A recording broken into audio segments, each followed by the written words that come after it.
It's crazy. Anyways, next, I want to talk next about last story in the UFC, which is we had Renato Moicano. He was in the early prelims. It was one of those good fights.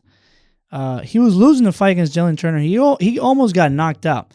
Jalen Turner hit him with a straight left, rocked him to the floor, and decided to just walk away. Jalen thought he was over. He thought he was Which out. is like the worst mistake he could have done. I think it comes from like hearing Green in the last fight so bad that he actually can't do that, bro. You're not. He knocked him down, and they weren't stopping the fight, so he just like he's not Sean O'Malley. He can't be doing that.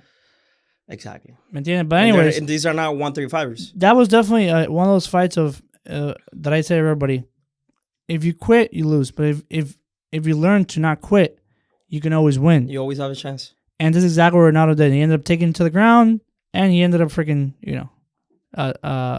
TKO'd him with punches. What's most important was after the fight what he said. He said he loves America. He loves the First Amendment, freedom of speech. He loves having guns, the Second Amendment. And a lot of people were asking, why is he saying this stuff? And well, that has to do with the next story.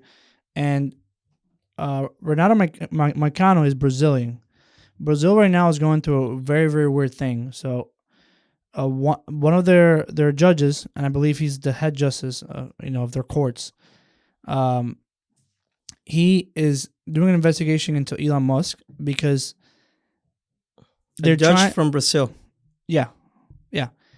They're trying to get X to ban and give away the information of right wingers in Brazil. Yes. So remember what happened here in the U.S. Communism. Where the Democrats and the FBI had Twitter working for them, right? They basically want the same thing in Brazil because they're about to go through an election as well. And so the president, Lula, he doesn't want Bolsonaro to win again. And there's right-wingers, as they call them, the other side, who are discerning. They're speaking their mind. And the Brazilian justice, Alejandro, I forgot his freaking name,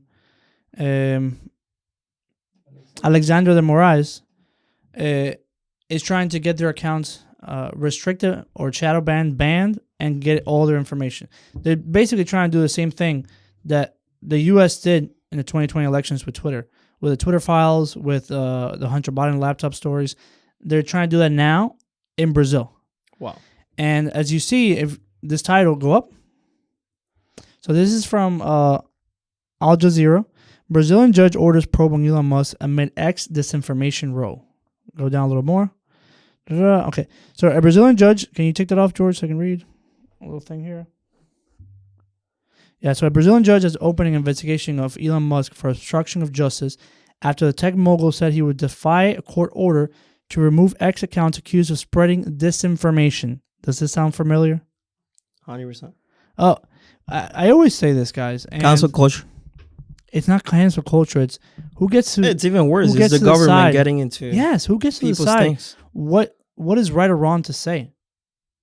That's why it's called freedom of speech. Now, there's consequences. Clearly. I can't threaten you, but if I'm saying what I'm thinking, just because you don't like what I'm saying, whether it's a lie or not, it should not be restricted.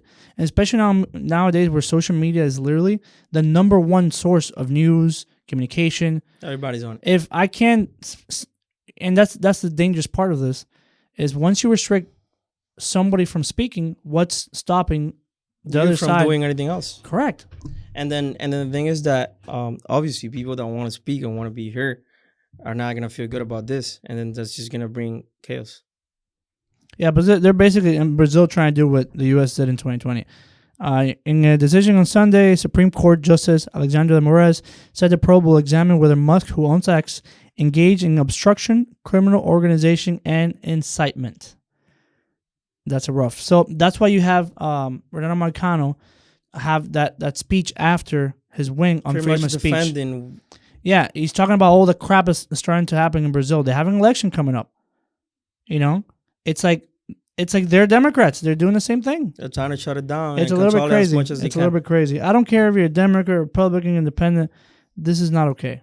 You know, it's not okay to limit speech. You shouldn't limit people's way of thinking or way of wanting to live their lives.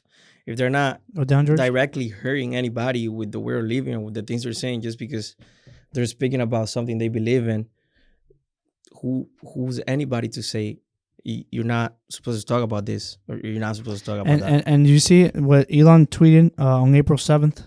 He tweeted, coming shortly, X will publish everything demanded by Alexandre Moret and how those requests violate Brazilian law. This judge has brazenly and repeatedly betrayed the Constitution and people of Brazil. And he should resign or be impeached. Shame, Alexandre Moret, shame. So that's what's going on with that. So, and you know why I think this is important? Because while I like to fight about the U.S. problems that we have here in this country and we have to fix it, Brazil is another one of those countries that it's a democratic country and it's still one of the big countries. Like, if you have one of those countries flip to like something that's happening in Venezuela, like with communism, it would be awful for South America. You know, Brazil converts into a communist country or a dictatorship. That's not good. Which, again, guys, this is not very far from it. We're Cubans. We understand the play. Once they start taking away what you can say, the next is what you can own. The next is what you're allowed to eat. It's everything. Where you can go. It's everything. It's everything. It's like, yeah, you are here. You're free in this cell. You know what I mean? Like, yes, we let you think that you have a choice. We let you think that you can move, that you can do things. But in reality, we control everything. 100%. And that's not right. And that's how they sneak up on you with things like that first. So I think it's very important that this topic gets spoken about, you know, and applauses to Elon Musk for standing up to it, bro. Like, no, what he's done with X has been brazen and smart, and I can't imagine how much stress someone like him must have. Like, must have a lot of targets. When you're not fighting like companies, you're fighting like countries. A lot of targets on his back. Think about that. It's interesting. Yep. But yeah, guys, fight for your freedom of speech. Always.